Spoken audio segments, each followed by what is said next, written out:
C dengan NPMA 1G022084. Assalamualaikum. Hai guys, welcome back to my YouTube channel. Jadi di video yang kali ini kita akan membahas tentang manajemen pendidikan dan peserta didik. Baik, langsung saja kita mulai ke pembahasan yang pertama, yaitu manajemen pendidik. Pertama yang akan kita bahas mengenai pengertian manajemen pendidik. Manajemen pendidik merupakan suatu kegiatan merencanakan, mengelola, dan mengorganisasikan, mengkomunikasikan sumber daya pendidikan agar dapat berjalan atau melaksanakan tugas dan tanggung jawabnya secara efektif dan efisien dengan maksud tercapainya tujuan pembelajaran atau tujuan pendidikan sebagaimana yang diharapkan. Yang kedua, yaitu tugas, kewajiban, dan hak pendidik. Pertama, tugas pendidik. Supardi menyebutkan tugas seorang pendidik terdiri atas beberapa hal, yaitu yang pertama tugas guru sebagai profesi, tugas guru di bidang kemanusiaan, dan tugas guru di bidang kemasyarakatan. Kewajiban pendidik. Kewajiban pendidik terdiri dari 3. Yang pertama, menciptakan suasana pendidikan yang bermakna, menyenangkan, kreatif, dinamis, dan dialogis. Yang kedua, mempunyai komitmen secara profesional untuk meningkatkan mutu pendidikan. Yang ketiga, memberi teladan dan menjaga nama baik lembaga, profesi, dan kedudukan sesuai dengan kepercayaan yang diberikan padanya. Kemudian, hak pendidik. Yang pertama, penghasilan dan jaminan kesejahteraan sosial yang pantas dan memadai. Yang kedua, penghargaan sesuai dengan tugas dan prestasi kerja. Yang ketiga, pembinaan karir sesuai dengan tuntutan pengembangan kualitas. Keempat, perlindungan hukum dalam melaksanakan tugas dan hak atas hasil kekayaan intelektual. Yang kelima, kesempatan untuk menggunakan sarana, prasarana, dan fasilitas pendidikan untuk menunjang kelancaran pelaksanaan tugas. Yang ketiga, peran pendidik. Ada banyak peran pendidik, diantaranya peran guru sebagai pendidik, sebagai pengajar, sebagai pembimbing, sebagai pelatih, penasihat, model dan teladan, sebagai organisator, sebagai korektor, sebagai fasilitator, sebagai pengelola kelas, sebagai mediator, dan sebagai evaluator.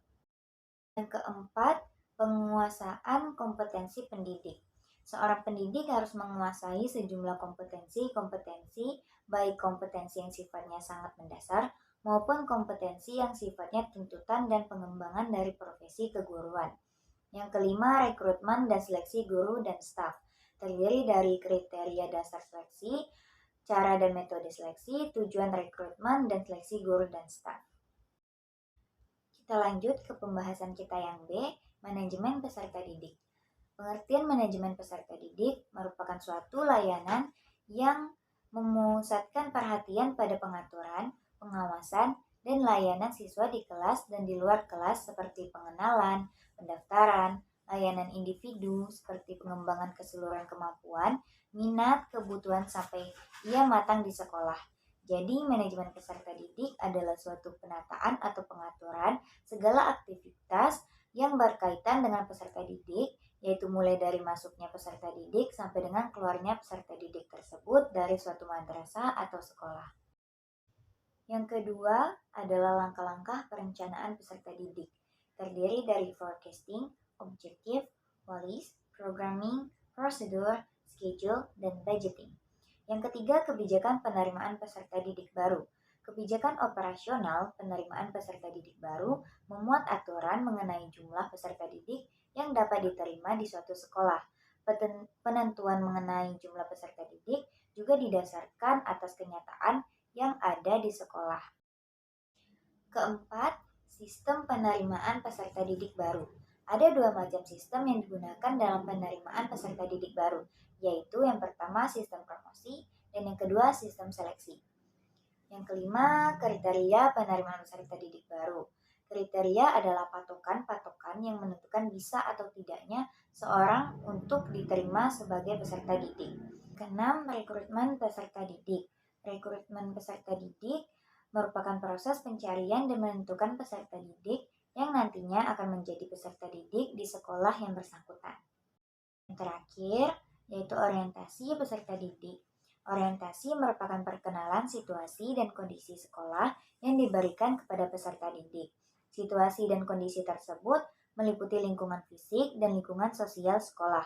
Lingkungan fisik sekolah meliputi jalan menuju sekolah, halaman sekolah, tempat olahraga, gedung, dan peralatan sekolah serta fasilitas-fasilitas lainnya yang disediakan oleh lembaga yang bersangkutan. Lingkungan sosial sekolah meliputi kepala sekolah, guru-guru, tenaga tata usaha, teman sebaya, kakak kelas, peraturan atau tata tertib sekolah, layanan peserta didik, serta kegiatan dan organisasi kesiswaan yang ada pada lembaga.